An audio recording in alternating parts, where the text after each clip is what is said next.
penanganan rehabilitatifnya. Kadang kan kalau misalkan gerak kita nggak bisa menghindari namanya terjadinya resiko cedera. Itu pasti akan menjadi suatu resiko kalau kita melakukan suatu latihan aktivitas fisik. Nah, untuk penanganan cederanya, pertama kita harus tahu dulu kalau misalkan waktu cedera itu ada tahapan-tahapannya, proses-prosesnya. Dimana yang pertama ada namanya fase akut. Fase akut waktu cedera ini durasinya biasanya 2-5 hari. Dimana ciri-cirinya ada kemerahan dan bengkak, nyerinya hebat, rasa hangat di area yang cedera. Contohnya misalkan di ankle itu kan common banget buat terjadinya cedera ya. Jadi biasanya di sininya akan terasa hangat nih, lalu bengkak, lalu berkurangnya lingkup gerak. Gerakannya jadi terbatas karena nyeri. Biasanya orang-orang akan takut untuk menggerakkan kakinya kalau misalkan udah terjadi cedera. Ini contoh di gambarnya ada bengkak, kemerahannya masih sangat kelihatan, terus di sini juga ada kenaikan suhu, di sana ada rasa hangat, merah-merah karena anget. Selanjutnya ada fase subakut. Biasanya durasinya 5 hari sampai 3 minggu, di mana gejalanya itu atau tanda-tandanya kemerahan dan bengkaknya mulai menurun.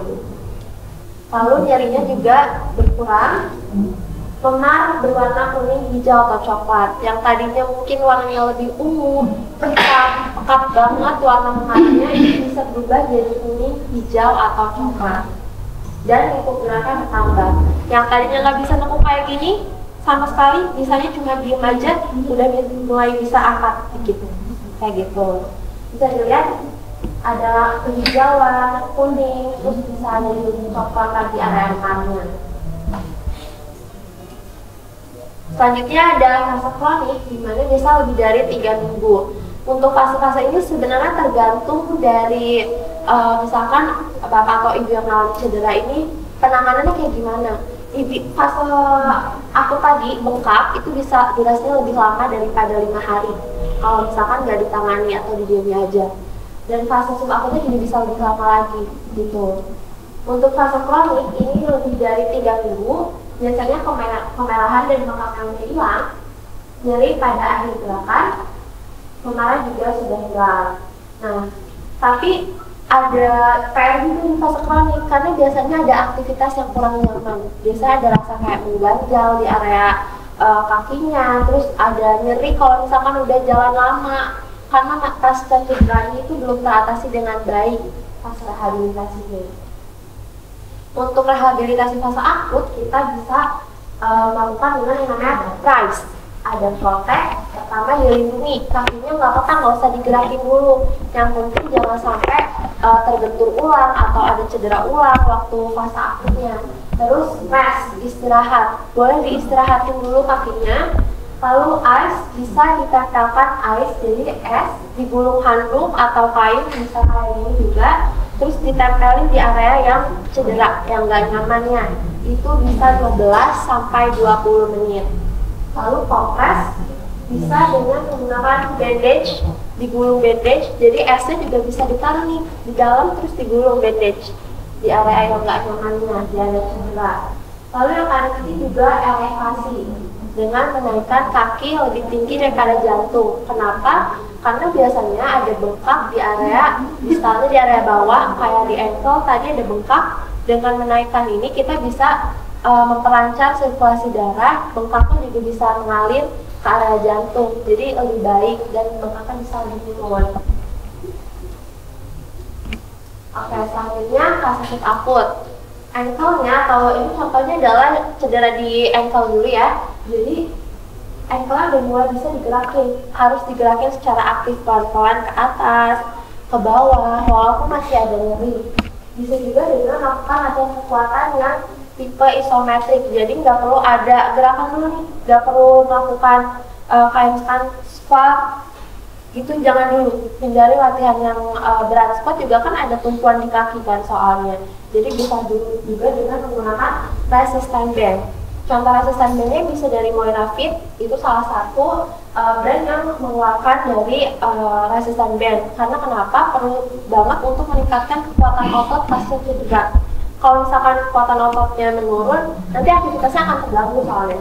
Oke, kita coba praktekin yang ini ya, yang gerakan aktif. Jadi ini dengan kakinya bisa ngebentuk huruf A, kayak gini. Kakinya membentuk huruf A, karena ini kena nih semua gerakannya ke atas, ke samping A. Terus kita sekarang mulai praktekin ya dari yang A dulu. Oke, bareng-bareng. Pertama huruf A, kayak gini. Oke, terus B. Huruf B-nya, oke. Yang C. Nah, ini. Yang D-nya boleh. Jadi dengan ngelakuin gerakan pakai kaki itu, kakinya jadi bergerak aktif ke segala arah. Bisa juga dengan menggunakan bola. Bola, kalau misalkan ada bola yang squish, itu didorong.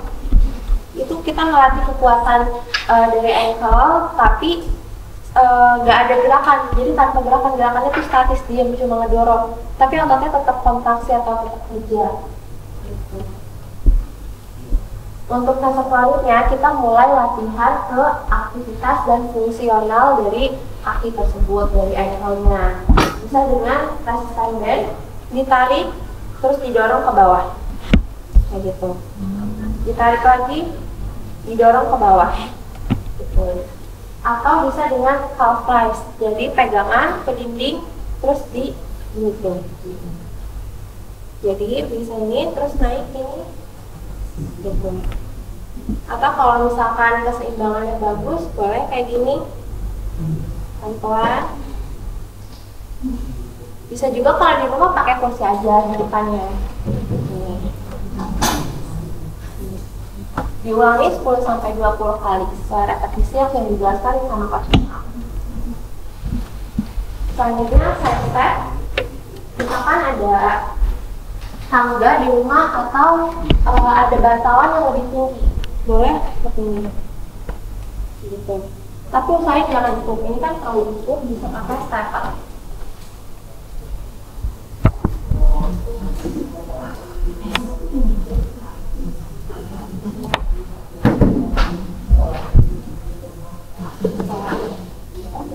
Nah, jadi cari yang lebih tinggi alasnya, kita bisa gitu.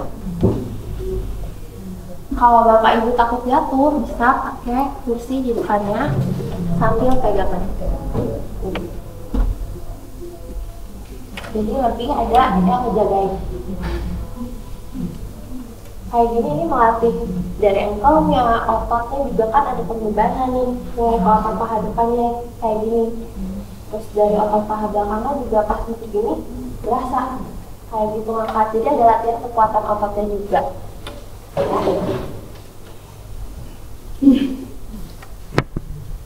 Nah, baru abis ini mulai ke chair squat yang udah dijelasin sama Coach Kemal. Karena ankle itu udah siap, area cederanya ini udah siap nih, udah lebih bagus, ototnya juga udah siap untuk kembali ke kekuatan yang lebih meningkat lagi, progresi lagi. Dan tentunya harus diimbangi dengan latihan keseimbangan. Karena kalau misalkan ankle ini kan lumpuh badan nih buat jalan, buat berdiri, tapi kalau misalkan keseimbangannya jelek setelah cedera, bisa gampang jatuh lagi. Nanti yang ada malah terjadi cedera ulang di area yang sama, yang biasanya akan lebih parah lagi cedera berulangnya. Jadi boleh ngelakuin aktivitas tadi yang kayak gini, tapi itu lebih dijadikan sebagai latihan, bukan tes. Artinya gimana? Lebih lama ngelakuinnya. Kalau tadi kita cuma 30 detik, kalau buat latihan berarti bisa sampai aduh ini goyangnya misalkan udah 1 menit, kita udahin dulu, tapi diulangi lagi. Jadi sistemnya pengulangan. Kalau tes hanya 30 detik sekali ketahuan, tapi kalau dilatih jadi latihan itu harus diulangi repetisi 10-20 kali gitu. Diganti lagi kakinya, gantian. Itu harus dilatih keseimbangan juga. Sebenarnya nggak harus cedera aja, nggak harus nunggu cedera baru latihan keseimbangan. Tapi dari usia-usia kita juga harus melatih keseimbangan ya, biar keseimbangannya itu menghindari dari risiko jatuh. Oke, kita bakal masuk ke sesi olahraga bersama sama Coach Kemangga. Dari tadi, bosan dengerin kita ngomong terus, di sini kita bergerak ya. Oke, di sini aku udah bikin exercise yang bisa ibu-ibu dan bapak-bapak contohkan di rumah. Aku buat sederhana aja. Sebenarnya exercise-nya nggak baku harus selalu ini, tapi ini contoh-contoh yang bakal aku berikan ke ibu-ibu dan bapak-bapak. Oke, kita ada 3 ya. Ini contoh exercise yang bisa kalian lakukan, dan ini udah sesuai sama anjuran yang aku kasih tadi kan 10 sampai 20 repetisi, ya kan? Pertama kita akan latihan keseimbangan. Kita setup dulu kali ya. Kursinya mungkin kalau misalkan buat pembantunya para coach bisa digeserin dulu. Tapi kalau misalkan ibu atau bapak ada yang kurang mampu untuk berdiri, bisa di kursi ya agar aman. Kita set